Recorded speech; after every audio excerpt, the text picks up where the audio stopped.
There has been a whole lot of talk about the possibility of me making a comeback to boxing, and people have had a lot to say, but I have not addressed it until now. And I know everyone wants to know the answer to the question, will I be coming back? And I promise you, I'm gonna give you that answer. But first, I have got to address the lies and the fake narrative that's been created years ago. Now, someone's gotten way too comfortable dragging my name and even using my father's name to get attention and clout. Now, in case you haven't heard it, her story is that I didn't support her and I didn't pass the torch because of my jealousy and envy over her accomplishments in boxing.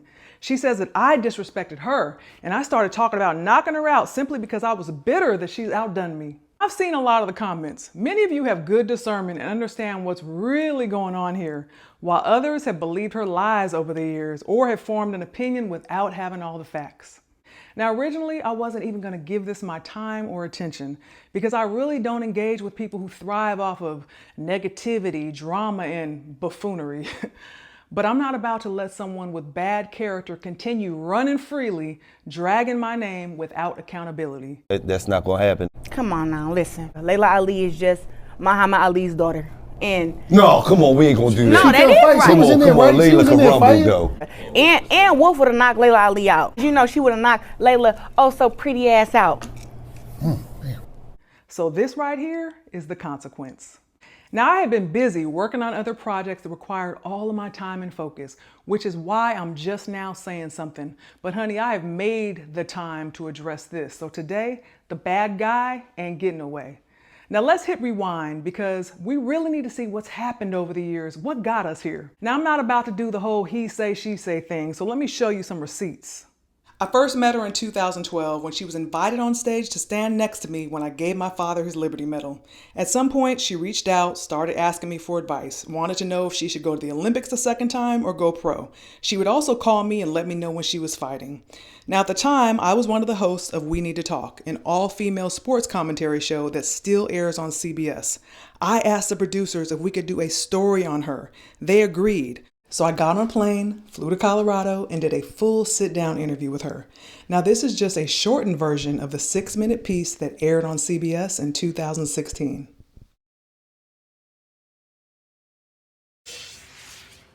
"21-year-old Claressa Shields is as confident as her right hand is powerful. Soon, Claressa will be heading to Rio for the Olympics to try and do something that has never been done before. I sat down to talk with her about changing history and being a positive spark for her hometown. You should have heard the story by now. The one about a kid from Flint, Michigan who has gone toe-to-toe with adversity and stands undefeated. But I'll always go back to Flint and help. I know that when I was fighting, any of my struggles that I had to overcome or anything that I was upset about, whether it be something personal or something going on in the world, I would use that anger, and take it into the ring with me and channel that energy into the ring. Have you ever done that? I did that a lot. I was going through stuff back at home, but I would have a boxing match and I would take out everything I was going through on the girl, and that kind of helped me because after I boxed, that was my ultimate high, and I felt like my life was perfect for at least 2 weeks. So Claressa's father, a former underground fighter, was passionate about boxing. He went on to tell me that Muhammad Ali's daughter, Laila, took after him. And he's like, and my dad, he says it to this day, Laila's a bad girl. He says all the time. He said nobody in our family took up boxing. I thought when he told me that, he was telling me to take after him. Claressa beat the odds to win gold in 2012. When the Olympics start in August, she'll try to be the first American boxer to win back-to-back gold medals. Everybody's gonna be fighting you harder. Everybody's gonna be trying to elevate their game. They're gonna be running hard, they're gonna be training hard, they're gonna be dreaming about beating you. How are you preparing for that mentally and physically? Honestly, I've learned how to beat every fighting style. Tall girls, short girls, girls my size. Cause I'm like, I'm pretty good, I'm pretty great, I don't know what I would do. You're supposed to feel that way about yourself. You wouldn't have been able to get to this level if you didn't feel that way about yourself. Yes. I don't know about you ladies, but I have absolutely no doubt that Claressa is going to win gold again in the Olympics. Women's boxing wasn't even in the Olympics when I was boxing, right. So I'm like, do it for us, because she's in the weight class I would have been in. So yeah. I'm like, go get it, girl, go get it. There's a lot of women who have been training for a long time, and nobody knows who they are. So the Olympics just really gives them a platform and something to strive towards. I didn't even fight amateur because I was like, I can't go to the Olympics, so why should I do that? I wanted to be in control of my career, but it's so great to see these young girls coming up. We got 9-year-olds now and 10-year-olds, and they're inspired by people like Claressa. Along Now, as you can see, I was genuinely rooting for her. I gave her praise. I gave her a spotlight. When she asked for advice, I gave her valuable branding advice and boxing advice so she could have long-term success in and outside of the ring.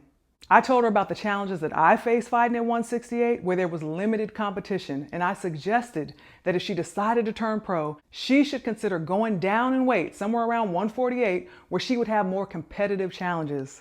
I told her she should hire a nutritionist, trim off that excess body fat, and get into elite next level shape. I pointed her in the right direction, and I had high hopes for her. Whether she decided to turn pro or not, I felt like her future was bright if she played her cards right. But of course, at the time, I was not aware of her divisive, vindictive, and malicious nature. And I know those are strong words, but they actually fit. This girl has created a pattern. It's been directed towards many people time and time again. Now, before we started our interview in Colorado, she said to me, "You're the name people say when it comes to women's boxing. You're the face they know. I want that to be me." Now, looking back after everything that's unfolded, it seems pretty calculated now. Like she was waiting for the right moment, the right excuse to finally do what she'd already made up her mind to do. I mean, that's how it feels now. She told me she saw me as the face of women's boxing, and she told me that she wanted my spot. And she's been on a mission to ruin my reputation ever since, simply because she heard me make a comment that was not about her and she took it personal. Fast forward to 2018, I was promoting my cookbook, Food for Life, and went on The Breakfast Club, a national show with millions of listeners. I did a 36-minute interview, and when the topic of boxing came up, I actually mentioned her and made positive comments. Then much later into the interview, I was asked about the possibility of a comeback. Would you ever get back in the ring just for fun? You still train? I stay training. Got you. Yeah, I got a little baby six-pack right now. Okay. Yeah. No, I have a heavy bag hanging in my, I just turned 40. Wow. Can you believe it? No. I know. I just turned 40. I can't believe it either. And because I think of my healthy lifestyle, the fact that I train all the time, I can pretty much do anything I wanted to. Well, I don't think there's anyone there for me right now that would actually give me a good challenge. How did you and your husband argue? Because he can't, usually you can say something slick, but with you can't say that slickness. You was on the Food Network's Chopped. Yes. And you won. I did a couple times. So what brings you more joy, winning in the ring or winning in the kitchen? I just like to win, period. Definitely boxing is my first love, and, cooking is something that I'm super passionate about. Gotcha. It'll be a part of my life forever. I'm not somebody who sits back and complains about things. I think everything happens in due time. You got Claressa Shields now, who's an Olympic champion. She's a young black girl, came out of Flint, Michigan, lived a hard life, went through a lot. She went to the Olympics, won twice. Women's boxing wasn't in the Olympics when I fought. She actually fights at the weight class I fought in. And she's doing great. Women's boxing is getting some good attention. Now remember, at the time, we were on good terms. She was reaching out to me and referring to me as Big Sis, but this was her response. I watched the Breakfast Club video with Laila Ali. I have so much respect for her, and I like her. I actually call her my big sis, but it was so many shots thrown. Like, if y'all really paid attention, her saying, "Oh, there's not nobody good enough at 168, my weight class, that could give her a challenge when I'm the number one in my weight class." And, I'm just like, nah. And, I just feel like, she gave props where it's due, but, she also spoke on how, what I'm doing for women's boxing is great, but it's not great enough for her. When it's like, we got two different goals and sets in life. Me winning 2 Olympic gold medals is just the beginning. Even when she was boxing, she never fought on Showtime, HBO.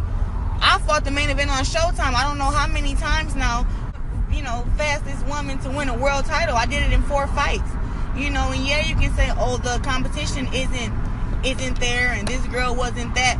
But like I did it up in 4 fights, and so the girl that Laila Ali fought wasn't, that great either. I mean, like, I'm the best female boxer that I've ever seen, and if Laila Ali wants to come back, we can rumble, we can go. This is not like, oh, I'm gonna step away. I respect her and everything, but you're not gonna come back and beat me. You know what I'm saying? Like, this can happen. I just don't like the disrespect. And this is my last video too about this. I never used her name to try to be like, try to call her out of retirement. It's basically like she talking about she come out of retirement, she just gonna beat me if she decided to. Now, of course, I didn't respond to this, but I noted it. For someone who hardly had any experience as a professional boxer and who was supposedly looking up to me, for her to think that I would even call her name in a conversation about me fighting or making a comeback was silly to me. Especially since I had literally told her that I retired from boxing because I didn't feel inspired or challenged anymore by the level of competition that was available to me. We had that talk. So I learned a lot about her character and her mindset. She took what I said out of context and made it all about her. I decided I was no longer going to invest time or energy into her. But she, on the other hand, she took it straight to social media, started comparing her boxing skills to mine, making negative comments about me, and pitting herself against me in a fight. A year later, I was doing press for my show Homemade Simple on OWN, so I went on Sway Universe, another syndicated national show with millions of listeners. We were talking, he asked me about boxing, he asked me about her, I said positive comments as usual, then he plays one of her visits. Are you watching women's boxing today? Oh yeah. You like Claressa? I do. I think that she's a talented fighter, and she has the opportunity right now. The stage is set, so now she just has to kind of do her thing. I Talk about Homemade Simple, airing Saturdays 9 a.m. on the OWN network. Okay, it's an incredible show. I had Claressa here, right? I asked her who did she think would win and against you in your prime and her now. And this is what she said. She's not cut like me. She don't take the challenges. Like, she didn't fight against Ann Wolf. I fight against the best and beat the best. And if Laila Ali was to come out of retirement, I beat her too. That's not anything I haven't heard before. First of all, she's supposed to feel like she's the greatest. Absolutely. But just because you think you are doesn't mean you are. Okay. I like to support and uplift people, and I think that on your way up, just do your best not to disparage those that have come before you. First of all, she could never beat me. Okay. Let me just get that straight right now. You want to get that straight, Laila? Let's get that straight right now. Okay. And not simply because she's not strong enough, okay, because I would definitely knock her out, but because she's not talented enough to beat me. There's a sweet science to boxing. The reason why you have not been able to knock out the opponents that you've already faced, I can totally see it. Why? But maybe if you would have been a little more respectful, and I'm not talking about thinking you can beat me and call it, do all that. I'm talking about just trying to, she didn't do this, she didn't do that. Yeah. I don't respect her as a boxer. I only respect her as a businesswoman. I've heard her say that before. I was always there for her because she's a young black girl from Flint, Michigan. Yeah, Flint. And I want to help uplift her because that's the Ali way. I am successful in so many areas outside of boxing. Boxing is not what defines me. There's always going to be another girl. But I tell you what, when I offered her to spar me, that definitely was a check right there to see. Let me see what kind of heart she has. You should come whoop me just for bragging rights. And she didn't take me up on that offer. I said, okay. And let's put this in context. I'm only talking about this because you're asking me. She's done a ton of interviews since then, and she's always saying I disrespected her. Now you've seen what she's been referring to. So she felt justified to go on a tirade, and of course, she's twisted the story over the years and taken my comments out of context. Now, according to her, I just started talking about knocking her out, just out of jealousy. Now you've seen what I said, what she said, how this started, and you can see she pitted herself against me in a fight. Now, I know some of this younger generation may not be familiar with me, but I've never been one to just talk about things I can't do. When I said that I would knock her out back in 2019, it wasn't any different than what I've said to anyone who's challenged me in the past. You can go back and look at tape on me. That was not just talk for me, it's what I did. TKO, KO, it didn't matter. I was gonna stop you. It wasn't going to a decision. And if you didn't belong in there with me, I was gonna get you out of there. That's just facts. That's not disrespect, that's boxing talk. Back then in 2020, I did get to a point where I was ready to get back in the ring and show her why, even though she is talented, I said it back then and I'm saying it now, but she could never outbox me. High-level promoters did reach out to me directly, and we had some serious conversations about me making a comeback. Now, of course, she was never even involved in any of those discussions. Then COVID happened, you know how that was, and it all went away, and I left it alone. Now, here is just a small glimpse of the narrative that she's been building over the years. But I feel like Laila Ali has always been kind of envious of me. I'm just so accomplished in women's boxing, and she never got that due diligence and that respect. So to see me getting it kind of pisses her off. So you look at who she fought, her biggest test was freaking Vonda Ward and Christy Martin. And Christy Martin weighed in at 140 pounds, and Laila Ali was 160. Like, how are you making matches like that? So Laila Ali is a hater. That's it. Nothing but her being a hater and her being envious of my success and what I've done for women's boxing. And she feels like she deserves that credit because everybody kind of give it to me now. And I think that she's like, but, I'm an Ali daughter and I boxed before her and I'm 24-0 with 21 knockouts. And she kind of, want people to keep acknowledging her. She's retired. She's retired. And She's been probably retired for a long time. 43. I hate when somebody else try to take somebody else's shine, somebody else's attention. It's like she's, nobody was trying to take her attention when it was her time. Undisputed champion. She's never been undisputed. And people are comparing me to her and she gets offended. When it was like, to me, I thought it was a good comparison because I feel like I box way better than her. And for them to be saying that me and her are equal or whatever, she should have been happy because of that, because they're giving her more props on her skills, which I feel like she didn't really have that much. But, whatever. Yeah, we had Laila Ali. Respect. But she can't do for women's boxing what I'm doing. I'm going to be different because I'm going to give my blessing or I'm going to let a girl take her blessing. And what that means, I'm going to fight the girls coming up. And if they beat me, now they're the best. That's how you do it. My advice to Laila is you will look a lot better and people will stop calling you a hater and calling you jealous and old and bitter. If you actually stop hating, bro, you will look better if you was to support the black girl from Flint who made it out the trenches to where she at now. You will look a lot better. She wants to try to make it still seem like she's somewhat relevant in women's boxing. When people give her props about how she built up women's boxing, and I just don't feel the same way. What really did you do for women's boxing? Like, you let it die. You let it die for 20 years, and then I had to come and put in all this extra work to get it to where it is now. I think that wasn't fair, and I don't think that she was as big as a pioneer in women's boxing as she thinks she was. Because I would never do that. I would pass the torch.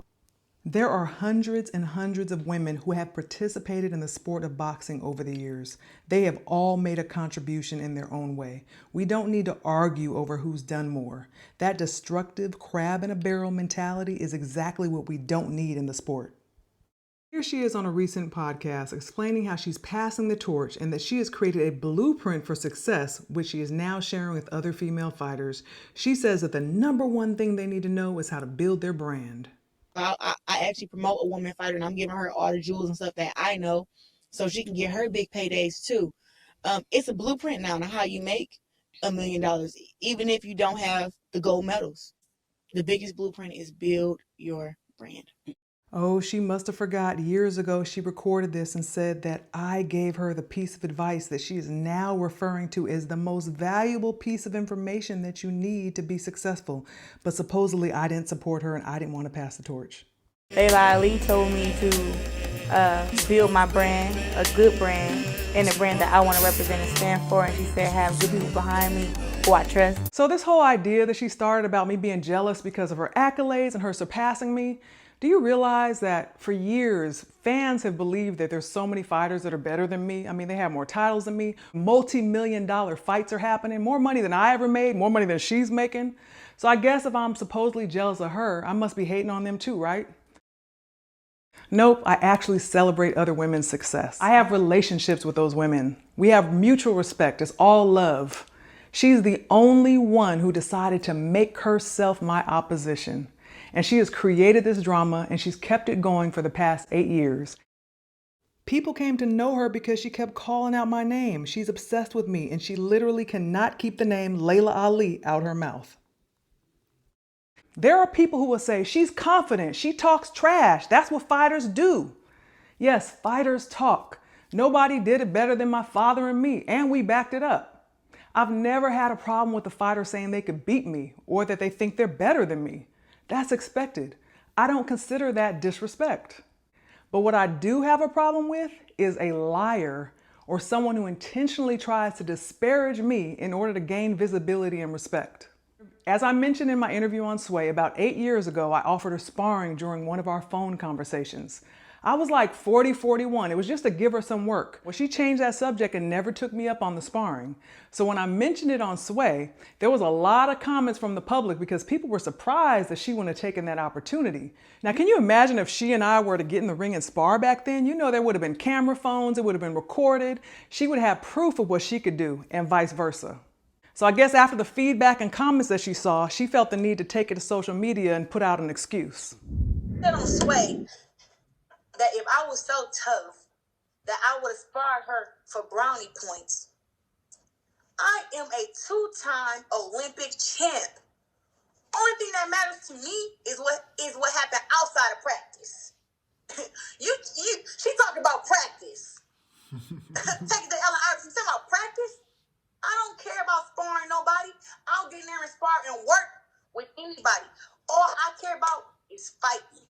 But like I said, she don't really care about women's boxing. So that was her response. Why sparring? It doesn't mean anything. But many years later, she comes up with a whole new story. And the thing is, she keeps saying, one time she asked me to spar. Let me tell you this. Jason Crutchfield was my eyes and my ears back then, because I was naive. I don't pay attention to stuff. Jason had already told me back then she feels some type of way. Coming in, gold medals and doing your thing, he was like, she feels some type of way.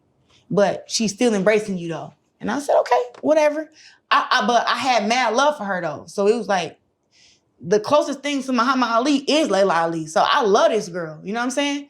And looked into her, took her advice and everything. He said, when we going down here, because she had appointed me to give Muhammad Ali the Liberty Medal in Philadelphia. Now that when she asked me to spar, I said, you want to spar me? And that's when it was more of like a, dang, I hate that coach was right about you. I'm like, okay, well, we can spar when you want to spar. I got my stuff in the car. She like, no, it ain't like that. I'm more about, let's not talk about it, let's be about it. Now, you know that was a flat out lie. We know that if that were true, she would have said it years ago when it first was mentioned that she wouldn't spar me.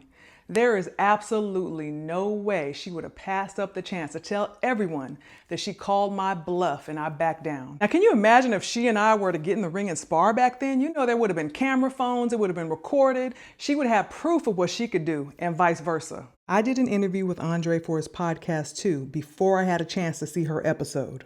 And if you go watch her interview, everything's I think this, somebody told me that, no facts. I need you to understand how deep this goes with this girl. Now I know she's on a constant search for validation. She needs to feel important, and it's obvious she's fixated on me. But watch how she sits on The Breakfast Club, the same show she saw me on back in 2018 when I said I wasn't making a comeback. She goes on in 2020 after dragging my name for years and acts like she has no idea why I no longer support her or want anything to do with her. Now, she knows The Breakfast Club is a national show with millions of listeners, so she's careful not to say anything negative about me because that wouldn't fit the story she's trying to sell. Instead, she plays it safe so she can position herself as the victim.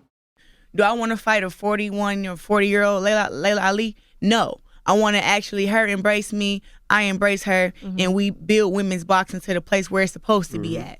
But I don't think she sees that vision. Like she doesn't show me any kind of support. Like I see her all the time comment on this other boxer girl page, Katie Taylor, and always telling her congrats and everything. But then with me, it's like she don't show any kind of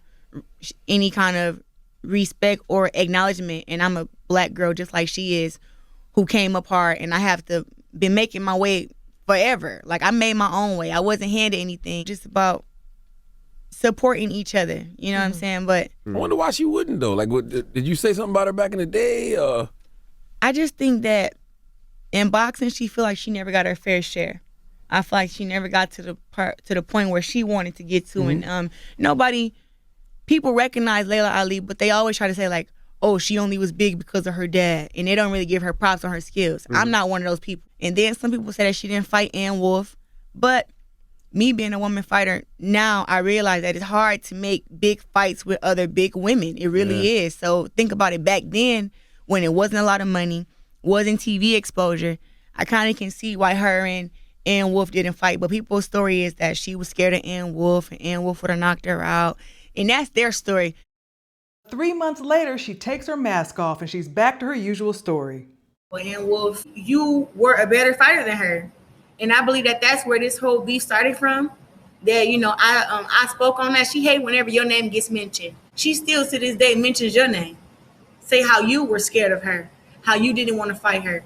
And I don't believe that for 1 second. And she may have a bigger name, but that's because women's boxing wasn't supported how we are now. If Laila Ali came up in this generation, she would not be known. Nobody would know of her. I know for a fact you would have put Laila Ali ass to sleep. So just because you couldn't do it, you didn't have the opportunity because, she didn't want to sign a paper to fight you, I'm letting you know now. I'm going to kick her ass for the both of us. Yeah, we all know Laila Dudley and Wolf. We know that. We don't got to, she know that. Everybody know that. It's literally written, I think, somewhere. Now, I've seen this before with Ann Wolf, another fighter who used the same playbook. Both of these women have a lot in common in terms of the way they've been able to get visibility for themselves by using my name and making up lies. Since I'm in the season of pulling skirts, I'm gonna go ahead and pull hers too, and I'm gonna do another video on her next. That lie that I would not fight her has been told so many times as if it's a true fact. So I'll be gathering my receipts on her too, since she wants to start talking again. This one is so detached and delusional that she actually praises my father while trying to trash his daughter. Yeah, we had Laila Ali, but she can't do for women's boxing what I'm doing. I kind of feel like God wants me to be like the next Muhammad Ali. I kind of feel like God wants me to be like the next Muhammad Ali. I think it's Muhammad Ali, it's Floyd Mayweather, me. That's it. Learn from Muhammad Ali. If you don't validate yourself first, nobody else ever will. She wants to be like in the public and keep her name tied to mine because I'm young and popping. Right now, it's my time. And she wants to keep her name connected to mine. Listen, Muhammad Ali would never. Her daddy would never. Her daddy would never. Maybe she don't have that in her genes. Now, what father would embrace someone like her or want to be associated with someone like her while she's trying to tear down his very own child? My father was the greatest of all time because not only did he have a beautiful, one-of-a-kind style in the ring, he was also a remarkable individual outside of it. He used his platform to uplift and inspire people. He carried himself with integrity, kindness, and grace. He was someone our community could be proud of, and he represented us well. You know what my father would say? She's a generic wannabe. My father would not want to share his name or image with her. She does not represent anything about him in the ring or outside of the ring. Now, many of us, including myself, had high hopes for her. I supported her. I sent her off in the right direction, but she has become a disappointment. She is a horrible representation of both the sport and our culture. Beneficial. Fuck them if they win against you. You don't need them bitches with you. Her man ain't got no balls, so you know his dick little. Not them fake hoes, do it for the real women. I ain't fuck this nigga 2 years still bitching. Girls who think they just so pretty and just because they born light skin that they just all that. That they can come on people's shit talking shit. I look better than you. I look better than you, so you can get off my shit. Light skin, red bone. Yeah, get your funny looking ass up out of here. I don't play with these hoes. You have a clear picture of what our relationship was and what exactly happened in the past that led to today. Now, do you believe I'm jealous of her accomplishments? So in part 2, I'm going to discuss that $15 million offer and finally answer the question everyone wants to know. Will I be coming back to boxing to get that knockout? If you want to know when part 2 drops, turn on your notifications.